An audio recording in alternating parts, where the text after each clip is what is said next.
Kabar semua, Ibu harap anak-anak Ibu dalam keadaan baik, sehat, dan harus tetap semangat meskipun kita belajar dari rumah. Untuk kali ini, kita akan belajar teks inspirasi. Ya, apa yang anak-anak Ibu bayangkan ketika Ibu Libe bertanya tentang inspirasi? Benar, inspirasi itu berkaitan dengan motivasi. Ini adalah pengertian dari teks cerita inspirasi, yaitu cerita yang berisi kisah-kisah yang memotivasi, menggugah kesadaran, dan mencerahkan baik pembaca maupun pendengar. Jadi, intinya cerita motivasi itu atau cerita inspirasi itu mengajak kita, memotivasi kita untuk berbuat baik.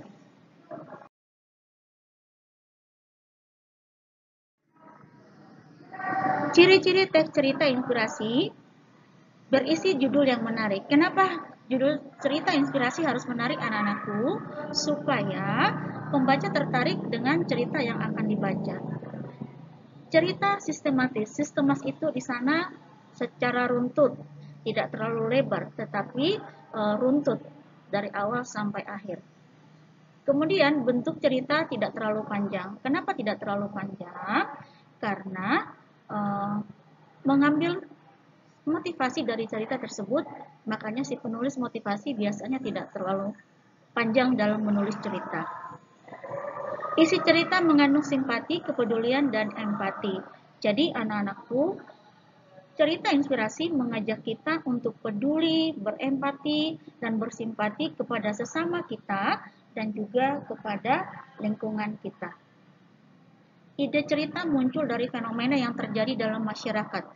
Jadi terkadang cerita motivasi itu anak-anakku muncul dari apa yang terjadi di sekitar kita. Contohnya, si penulis itu melihat ada seorang anak yang berjuang membantu orang tuanya berjualan, tetapi anak itu tetap belajar dengan sungguh-sungguh sampai dia mencapai pendidikan yang tinggi.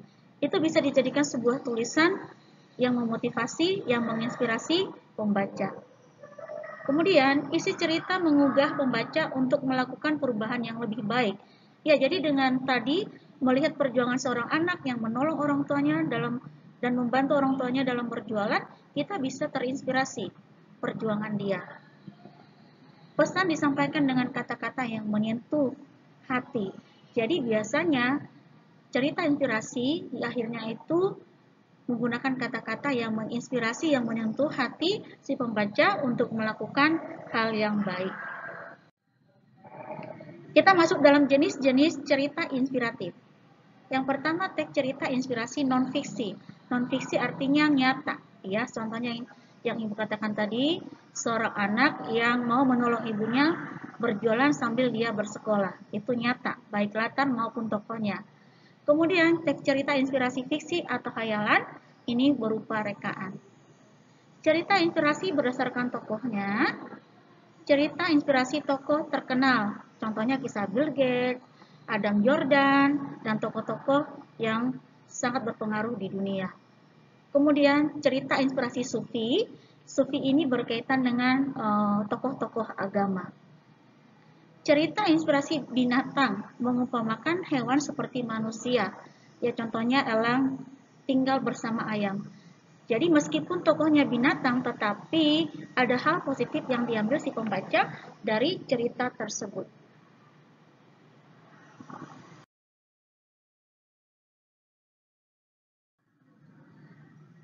Lalu bagaimana mendapatkan informasi dari cerita inspirasi? Yang pertama yang harus kita lakukan adalah kita harus membaca dan memahami isi cerita dengan baik. Kemudian menentukan temanya. Temanya apa? Apakah berkaitan dengan kehidupan, berkaitan dengan ketuhanan, berkaitan dengan pendidikan? Kita lihat temanya.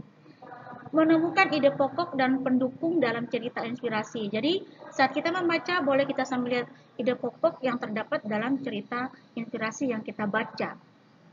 Mendapatkan informasi dari cerita inspirasi menggunakan pola adik Simba. Adik Simba itu anak-anak ibu sudah belajar di kelas 8 membuat cerita. Kalau dalam bahasa Inggris itu 5W plus 1H. Ya. Kalau di bahasa Indonesia disebut dengan adik Simba. A itu apa, di mana, kapan, siapa, mengapa, dan bagaimana. Itu dengan menggunakan pola ini kita akan mendapat informasi yang sangat banyak dari cerita inspirasi yang kita baca.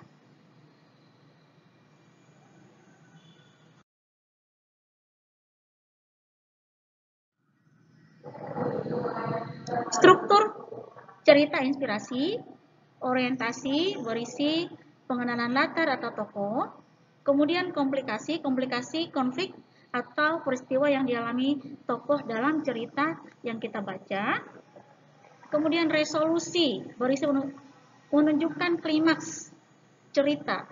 Contohnya, akhirnya atau tiba-tiba si elang menerkam kelinci. Nah, itu konflik klimaks ya. Koda ini berisi simpulan atau dalam koda biasanya terdapat kata-kata motivasi atau nilai moral yang dapat kita ambil dari cerita inspirasi. Di sinilah terkadang dibuat kata-kata motivasi.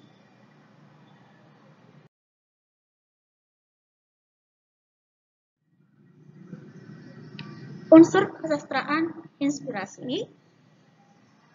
Yang pertama tema itu yang mendasari sebuah cerita, alur jalan cerita, penokohan, tokoh yang terdapat di dalam cerita tersebut, latar itu bisa berupa latar tempat, latar suasana, dan juga latar waktu.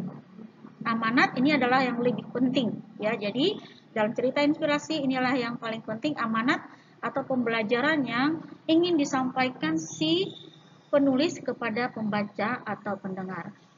Kemudian sudut pandang. Sudut pandang itu bagaimana si penulis membuat tokohnya di dalam ceritanya. Kalau dia menggunakan kata aku atau saya, maka dia orang pertama, pelaku utama. Tetapi ketika si penulis menggunakan nama orang, misalnya Andre dan dia, maka dia disebut dengan orang ketiga, pelaku utama.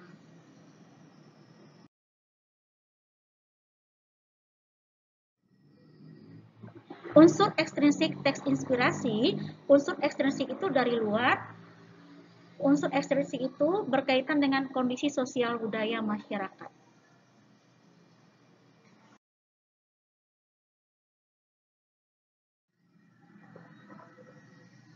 Kaidah kebahasaan teks inspirasi, penggunaan diksi. Diksi itu merupakan pilihan kata, konotatif dan denotatif.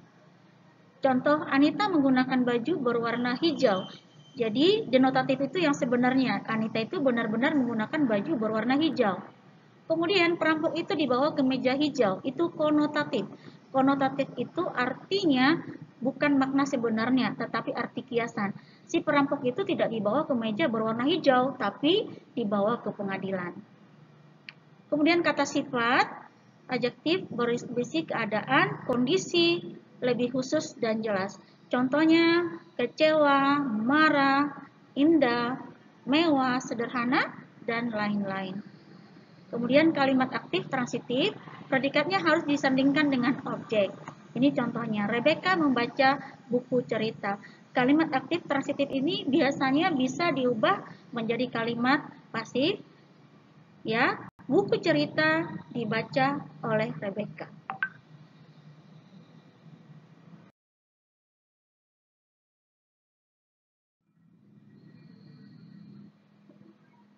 Unsur kebahasaan yang lainnya adalah penggunaan promina. Promina itu merupakan kata ganti. Promina persona, kata ganti orang. Orang pertama itu aku atau saya. Kedua, Anda atau kamu. Ketiga, dia atau mereka. Promina non personal, promina penunjuk umum, tempat, dan ihwal. Penunjuk umum ini itu.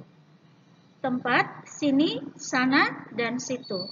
Penunjuk ihwal begini, begitu, dan demikian. Penggunaan konjungsi atau kata hubung, konjungsi koordinatif, ini contohnya dan, atau, tetapi, melainkan, dan lain-lain. Konjungsi korelatif, contohnya Tidak hanya itu, tetapi juga, melainkan juga. Dan terakhir konjungsi subordinatif, contohnya sebab, sehingga, bahwa, dan lain-lain.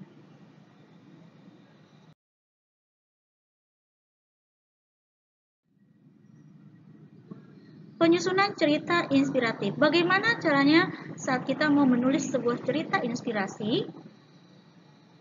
Langkah-langkah yang harus kita lakukan dalam menulis cerita inspirasi adalah yang pertama mengamati lingkungan sekitar kita. Ya, jadi tadi sudah Ibu katakan terkadang apa yang terjadi di lingkungan sekitar kita bisa kita jadikan sebagai sumber untuk bahan cerita kita.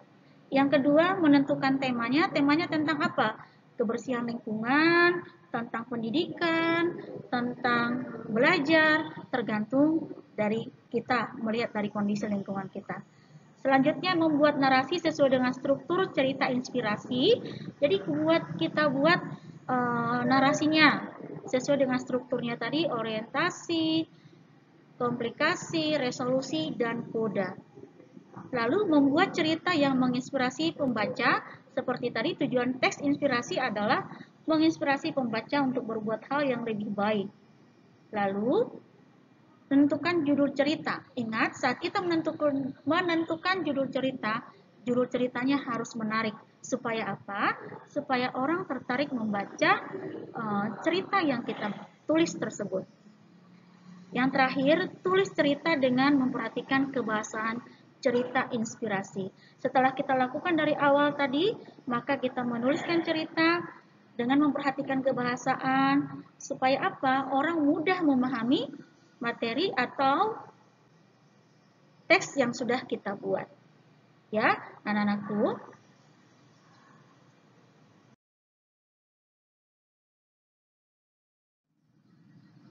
Sebagai penutup dalam pertemuan kita hari ini, Ibu ambil sebuah kata, orang pintar belum tentu bijak, tetapi orang bijak pasti akan pintar. Jadi anak-anakku, kita mau belajar bukan hanya menjadi anak-anak yang pintar saja, tetapi mari kita menjadi anak-anak yang bijak, anak-anak yang bisa nanti bermanfaat bagi orang-orang di sekitar kita. Demikian pertemuan kita hari ini. Sampai jumpa. Tuhan Yesus memberkati.